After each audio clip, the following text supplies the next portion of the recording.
Mengenal kebijaksanaan Salomo merupakan pengantar untuk mengenal pribadi Yesus yang dinubuatkan oleh Yesaya sebagai penasehat ajaib.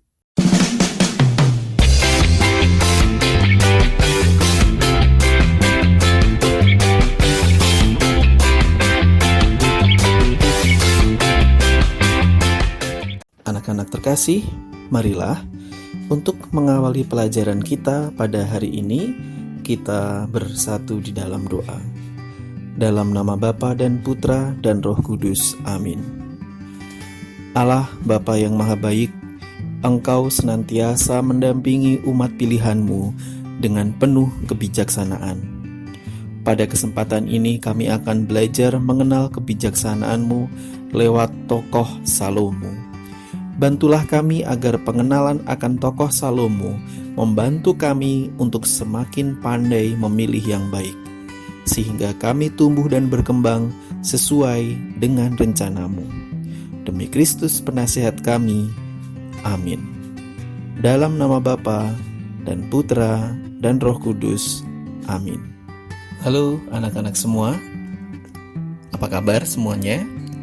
Bapak berharap pada kesempatan ini, anak-anak senantiasa berada dalam berkat Tuhan dan semuanya berada dalam keadaan baik.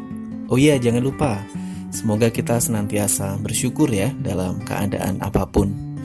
Anak-anak yang terkasih, pada kesempatan ini Bapak ingin mengajak anak-anak untuk mengenal salah satu tokoh dalam Perjanjian Lama, yaitu tokoh yang terkenal karena kebijaksanaannya. Tentu anak-anak tahu bahwa tokoh itu adalah Raja Salomo. Nah, pada kesempatan ini Bapak akan mengajak anak-anak untuk langsung melihat atau langsung belajar mengenai apa saja yang bisa kita pelajari dari tokoh Salomo ini. Anak-anak, perlu anak-anak ketahui bahwa Salomo itu adalah putra dari Raja Israel yang kedua, yaitu Raja Daud. Salomo menggantikan ayahnya sebagai Raja Israel. Nah, anak-anak, beberapa hal yang perlu kita ketahui dari Raja Salomo adalah yang pertama, pada masa mudanya, Salomo itu hidup berkenan di hadapan Allah. Salomo meminta kebijaksanaan daripada kekayaan atau harta. Salomo memohon kebijaksanaan kepada Allah agar dia bisa memimpin Israel dengan baik.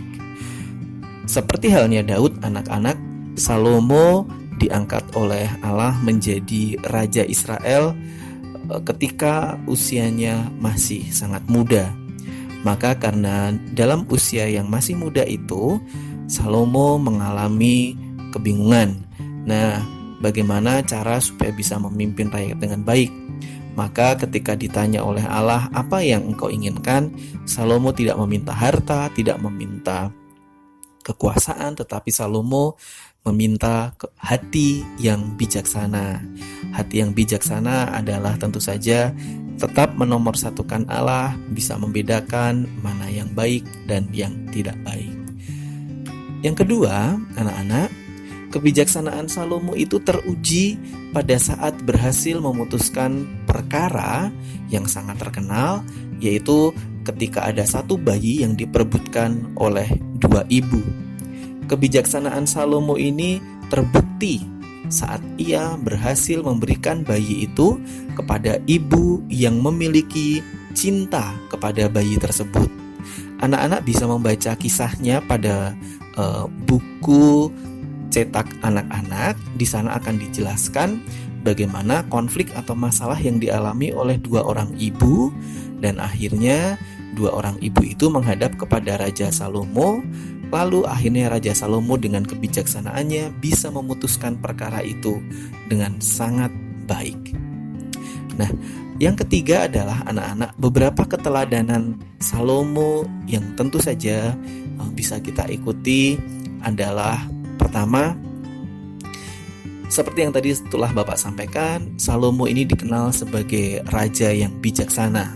Bijaksana dalam arti yang sederhana adalah menomorsatukan kehendak Allah, mampu membedakan mana yang baik dan meninggalkan yang tidak baik.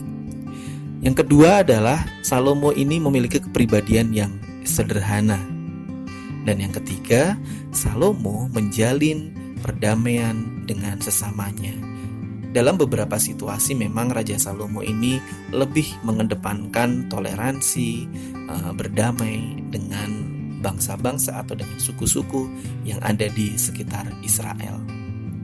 Nah, anak-anak, salah satu hal yang luar biasa yang dilakukan oleh Raja Salomo itu adalah melanjutkan mimpi sang ayah, yaitu Raja Daud. Dan apa mimpinya? Atau apa mimpi sang ayah? Yaitu mendirikan bait suci di Yerusalem. Bait suci ini anak-anak menjadi pusat kehidupan iman bagi orang-orang Israel karena dipercaya bahwa Allah hadir di dalam bait suci atau bait Allah tersebut. Maka ketika masa pemerintahan Raja Daud tidak berhasil menyelesaikan bait Allah ini, dan akhirnya diteruskan oleh sang anak, yaitu Raja Salomo. Berikutnya anak-anak, ini yang sungguh luar biasa, bahwa kita itu sebenarnya masih bisa melihat atau mengenal jejak yang ditinggalkan oleh Raja Salomo sebagai raja yang bijaksana melalui karya-karyanya yang ada dalam kitab Amsal. Diyakini bahwa kitab Amsal itu anak-anak ditulis oleh Raja Salomo. Isi dari kitab Amsal ini kalau kita baca ada 31 pasal atau 31 bab. Isinya sangat baik untuk kita jadikan nasihat bagi diri kita sendiri, untuk memotivasi kita supaya kita menjadi orang-orang yang lebih baik. Nah, di sini Bapak sudah mengutip 3 ayat yang menurut Bapak ini sungguh luar biasa. Tentu saja anak-anak bisa mencari sendiri dari kitab Amsal. Yang pertama anak-anak, Salomo berkata, "Pergilah kepada semut, belajarlah daripadanya dan jadilah bijak." Coba anak-anak tahu tidak mengapa pergilah kepada semut? Coba, ayo pikir dulu ya. Ya betul. Kenapa kita diminta pergi kepada semut dan belajar daripadanya? Karena semut itu adalah binatang yang mengutamakan kerjasama. Mungkin dari sanalah anak-anak maksud Raja Salomo mengatakan perintah ini atau pesan ini kepada kita supaya kita bisa bekerja sama, terbuka, toleransi dengan sesama kita. Pesan yang kedua yang Bapak ambil di sini kalimatnya berbunyi demikian. Takut akan Tuhan adalah permulaan pengetahuan, tetapi orang bodoh menghina hikmat dan didikan. Anak-anak, kata takut akan Tuhan bukan berarti takut dalam hal-hal yang misalkan kita takut gelap atau takut kalau mau disuntik, begitu tentu bukan. Tetapi takut akan Tuhan ini lebih kepada sikap menghormati anak-anak. Karena ketika kita tahu bahwa segalanya bersumber dari Tuhan, walaupun kita ini pintar, walaupun kita ini pandai, tetapi kalau kita tidak pernah mendekatkan diri kepada Tuhan, maka mungkin kepandaian kita itu sia-sia saja. Kira-kira seperti itu ya. Dan yang ketiga di sini adalah siapa bijak hati memperhatikan perintah-perintah, tetapi siapa yang bodoh bicaranya akan jatuh.